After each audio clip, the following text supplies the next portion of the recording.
ঢাকার ট্যানারি মালিকদের কাছে প্রায় ৩৫ কোটি টাকা বকেয়া থাকায় কোরবানির ঈদে পশুর চামড়া কেনা নিয়ে অনিশ্চয়তায় জয়পুরহাটের ক্ষুদ্র ও মাঝারি চামড়া ব্যবসায়ীরা। তাদের অভিযোগ, বারবার আশ্বাস দিয়েও ট্যানারি মালিকরা বকেয়া টাকা পরিশোধ করছেন না। ফলে লোকসান গোনার পাশাপাশি ঋণগ্রস্ত হয়ে পড়েছেন ব্যবসায়ীরা। অর্থ আদায়ে সরকারি সহযোগিতা চাইছেন তারা। জয়পুরহাট সংবাদদাতা এরশাদুল বারী তুষারের পাঠানো প্রতিবেদন, জানাচ্ছেন লামিয়া আক্তার।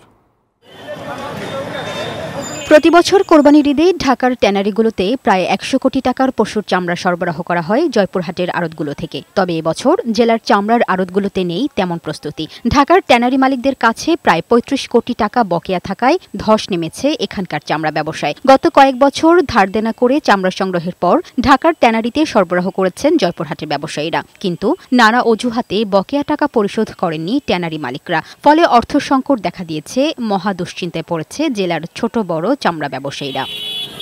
তারা বলছেন, বিপুল পরিমাণ টাকা বকেয়া থাকায় এবার পুঁজির অভাবে কোরবানির ঈদে চামড়া কেনার সিদ্ধান্ত নিতে পারছেন না তারা। আমাদের ট্যানারিতে অনেক টাকা পড়ে আছে, টাকা পরিশোধ না করিলে আমরা চামড়া কিনতে পারবো না।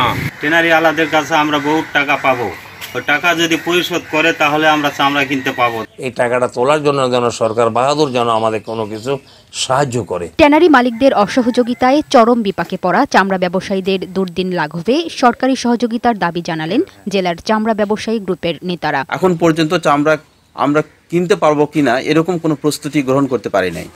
আমরা সরকারের কাছে অনুরোধ করছি আমাদের অনাদায়ী টাকাগুলো যেন আদায় হয়ে যায়। ট্যানারি মালিকদের কাছ থেকে বকেয়া আদায়ের পাশাপাশি চামড়া শিল্পের অন্যতম কাঁচামাল লবণের দাম স্থিতিশীল রাখার দাবি জানিয়েছেন চামড়া ব্যবসায়ীরা। ডেস্ক রিপোর্ট, বৈশাখী সংবাদ।